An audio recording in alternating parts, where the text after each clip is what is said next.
Hi guys, Ryan Hamer here. Hope you're doing well. Your favorite Canadian credit coach here, and today I'm going to be talking to you about collection items. If you have stuff, one of the most common questions that I hear is, if I have stuff on my credit bureau report in the collection section, can I get it off? And I say, well, that depends. So, first things first, if it's not yours, then absolutely you can get it off. If you have proof, do you have paperwork, do you have documentation that you've been a victim of identity theft? If you filed a police report that you've been a victim of identity theft and you supply that to the credit bureau, then that can go a long way to helping you establish that the item on your credit bureau report is bogus and that you've taken proactive and corrective measures to notify the authorities that you've been the victim of identity theft. Also, if you contact the creditor and you make them aware that this is being furnished on your credit bureau report incorrectly and inaccurately because it's not yours, you have no business dealings with them or the original creditor. And if they have purchased the debt, you can deal with them to try and get it off. You can provide them with the documentation from the police or get them to provide you with documentation showing your actual signature that you actually did have dealings with them. Chances are they won't do that, or they can't do that because they don't have all the documentation. Generally, when these collection agencies acquire an account from the original creditor, it falls into two specific categories. So it's contingency. The first area is contingency, and the second area is owned. Now, I'll flip it for you, because owned debt is easy. The agency owns the debt that they have purchased or acquired, and they have flexibility with regards to how much money they can take and how much they won't take. And remembering that they own the debt, and if they own it, that means that they can sort of set the sliding scale because they pay pennies on the dollar for it. So if you go in paying 100% of the debt that you owe on an owned debt that the collection agency owns, then that way you're making them a lot of money. Yes, they may or may not pull it off your credit bureau report right away. And that's an interesting thing too. Like, once you pay off the debt, they pretty much give you a release letter, and then you're on your own. Sometimes they will actually sometimes they're good, and they will contact the credit bureaus to let them know that the debt has been paid, settled, or in some instances, we'll get into that. We'll get into the other stuff. So contingency debt is when they still have a relationship with the original creditor, insofar as that they are third-party collections. They've been outsourced to collect the item, and they have limited capacity with regards to how much they can settle, or if they can settle at all, because it's contingent upon the original creditor's approval of them being able to have the flexibility to be able to settle with you. So you can go to the collection agency and say, hey, you know what? Look, I have $500. I know the debt is $1,000. Will you take it? They will most likely say no if it's contingent. So, because they would have to go back to the original creditor, they might ask you to contact them in writing, stating that you want to settle and for how much, and then they would take that letter and then go back to the original creditor and see if they would approve it or not, or come back with a counter offer. So then they come back with a counter offer and say, yeah, I want you to pay $700 as opposed to $1,000, and as opposed to the $500 that you say you have that you wish to pay. And then you make a determining. You decide at that point, well, hey, you know what? Okay, I will. Okay, fine. I'll find the extra $200 and I'll pay the $700, and then that's it. You're done. So once you do that, you pay it. They provide you with a release letter, and they may or may not contact the credit bureau. If they do, if they don't, then you have the release letter. Then you take that release letter and you provide it to Equifax or TransUnion, they will update your credit bureau file and it will say paid, settled, paid in full or settled, or however they note it, whatever notation they use. So you're asking me, now you're going to ask me, well, okay, so I paid it. When I pay it, does that mean it comes off? No, because you still owe the money. You still owed the money. And you paid it. So now the narrative changes. See, it doesn't matter how much money you owe. It doesn't matter how much you settle for or what have you. The fact of the matter is, credit bureaus don't look at the numbers, they look at data. So the data is the narrative that's changed. What changes is that it's no longer outstanding, it's now paid. So in one sense, yes, it helps you because there's nothing outstanding on your bureau. It shows that it's not outstanding, but it shows that you did come into trouble with something and it still sticks there. So like a black eye. So then comes the question, it's like the chicken and egg thing. What's the point of me paying it if it doesn't really help me? Well, that's the thing. It helps you in one way, but it hinders you in another. So once you pay something, yes, it's paid and it will show that it's no longer outstanding or owing. However, it'll still hurt your score because it forms up part of your payment history. And if you know, payment history, we're in like, I believe it's 35% or what have you, that's still part of your payment history, that you had a debt that you didn't pay that was owed, right? It's part of your public records. So that's not going to be pulled off anytime soon. So the only way to work around that is, and if it's stuff like government, like if you're dealing with Family Responsibility Office, CRA, judgments, garnishing your wages because you didn't pay parking tickets and stuff like that, that stuff is going to stick. Oh, student loans as well. A lot of people get burnt with student loans. They think that they can just jump off and take off, but it's not like 1997 anymore or whatever. There is a statute of limitations way back whereby if you had student loans that were issued at a certain time, then maybe you could include them in bankruptcy or whatever. But nowadays, no, can't do that anymore. So you're out of luck. You're gonna have to pay the piper, so to speak. So when it comes to these government debts, good luck trying to get them off, unless you can say that they were placed there inaccurately, fraudulently, or provide documentation approving such, or stating such.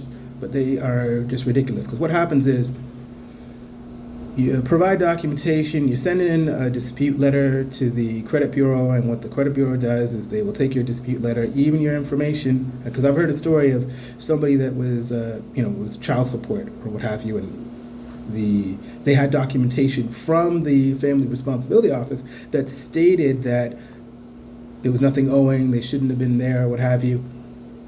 And this information was provided to the credit bureaus, and they left it.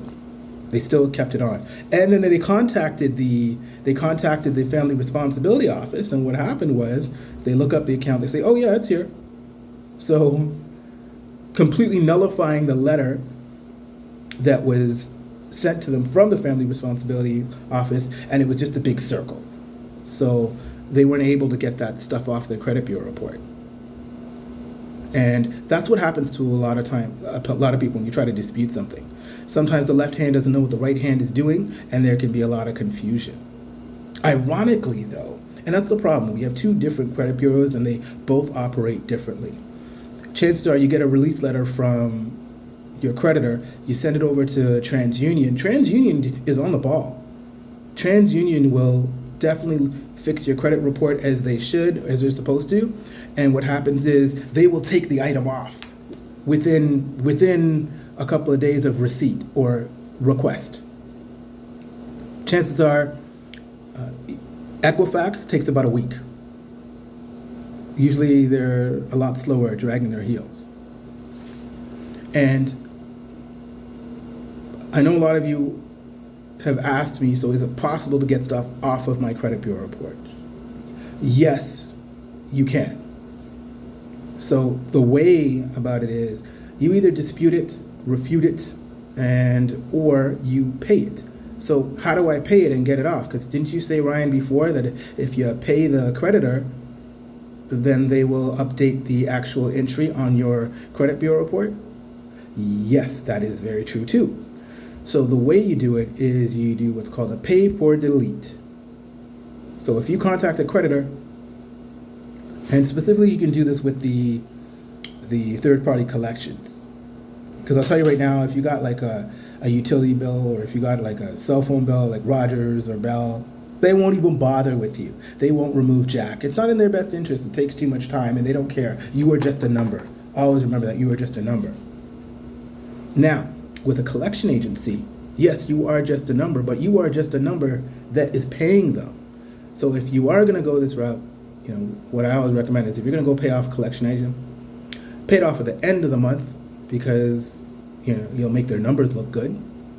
And secondly, what you do is you request, this is what I need to do. I'd like to have the item removed from my credit bureau report once I pay you. And I'd like to negotiate removal of the item from my credit bureau report once I settle or pay you in full. What arrangement can we make to ensure that that happens? So they're going to tell you something like, oh, well, we don't do that. That's illegal. We can't do that. Once something is reported, it has to be there. If you owe the money, blah, blah, blah, blah, blah, blah, blah. That person is just giving you the spiel, the party line, the company line, and that's what they know. That's the limitation of what they know. Or they've been told to say that. You want to escalate, speak to a supervisor, or just simply say, okay, thank you very much, and then you call back and speak to somebody else. Keep doing this till you get the right person. Once you get the right person who has the right information, they'll be able to assist you accordingly. And then, before you pay a red cent, make sure you get that in writing. Make sure you get it in writing saying that they are going to remove the item from your credit bureau report. And once that's done, then you go pay them. Either you may have either negotiated a lower amount, or you might decide to pay it in full.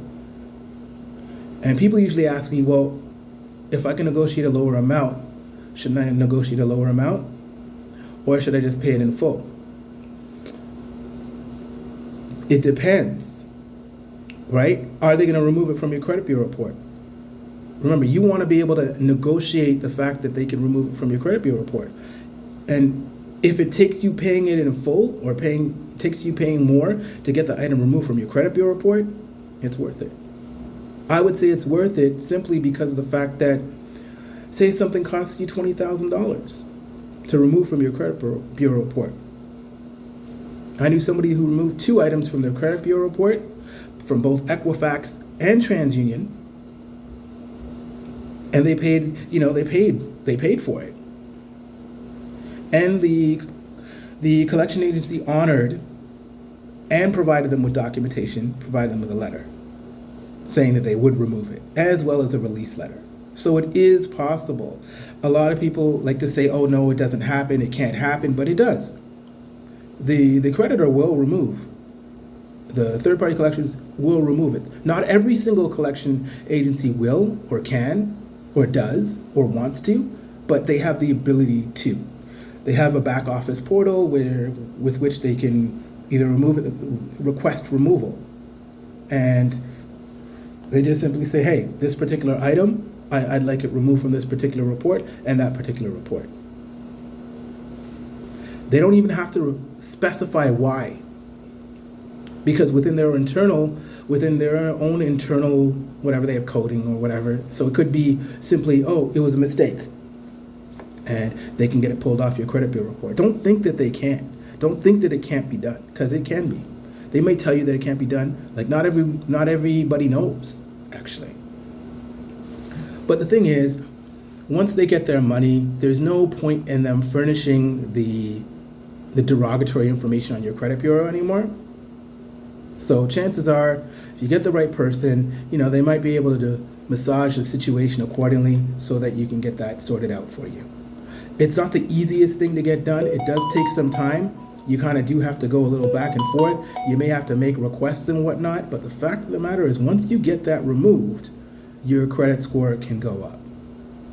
So I had 2 items that were in collections on my credit bureau report, and when I did the same process I'm telling you about, I was able to get both of them off, and it shot my score up some 35 points. Now, I had a line of credit or what have you that was kind of high or whatever, and a credit card that was high, so it didn't go up as high as I wanted it to, but it's okay. It was able to go up simply because of what I did. Now, granted, I understand that it's not easy for everyone to come up with whatever amount of money, like say it's, I don't know, say $1,000 or thousands of dollars, how much ever it is when you have an item in collections, because they like to tack on interest and fees and stuff like that. But if you could negotiate a lower amount, or if you can get them to settle for whatever amount, flat rate, you're way ahead of the curve. And you might be thinking, well, why should I put myself in debt or whatever? Look, if you have money put aside, throw it at the debt, get it off your credit bureau report, because you'll be able to qualify for a line of credit. You'll be able to qualify for a mortgage or credit cards and have access to more funds that you put away to actually clear the debt. So you'll be opening up doors that you don't even realize once you sort that out. And then, of course, once they provide you with the release letter, make sure that you hold on to that release letter for dear life, put it in a safe place, just in case anything happens again in the future or it reappears or what have you. It should not, but just in case the debt reappears with another collection agency that didn't do anything about it, or it took a while to get to and it was passed over to the collection agency that you settled with. Because that can happen. I've heard stories of collection items coming back on a credit bureau report, or if they didn't come back on a credit bureau report, somebody's getting some strange email or strange phone call regarding a debt that they already paid.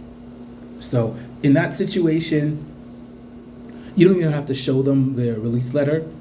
You can simply state, especially if it's after 2 years, I'm in Ontario, Canada, I'm in Ontario, so what you can do is, in Ontario, the statute of limitations with regards to debt and being sued and stuff is 2 years. So you can say, well, that's a statute barred. And they can't come after you. They can't take you to court. They can threaten you. They can say all sorts of stuff to you, but they can't really legally do anything because you're past the statute of limitations in Ontario for that. Every province has its own statute of limitations, so you're going to want to look that up. All right? Secondly, and also, what else do I need to tell you guys? Make sure that you ask for a release letter. Make sure that you keep that release letter. And make sure that you follow up with the credit bureaus to ensure that they've been contacted by the creditor that you just paid all this money to. Keep records of your transactions, just to cover yourself. Now, not every single collection agency is honorable and trustworthy. Sometimes you got people that will just take the money that work for the collection agency, right? They're just trying to get their commission, right? So they'll just collect the money, and they might not even do the back end work. So they get their commission and they're off. But it's your life. It's your credit profile. So make sure that you sort that out. All right. I hope you found this information helpful. If you did find it helpful, please click the like button, share, subscribe. I'll be providing more information regarding credit and relationships, and we'll talk to you again. All right. Have a good one. Bye-bye for now.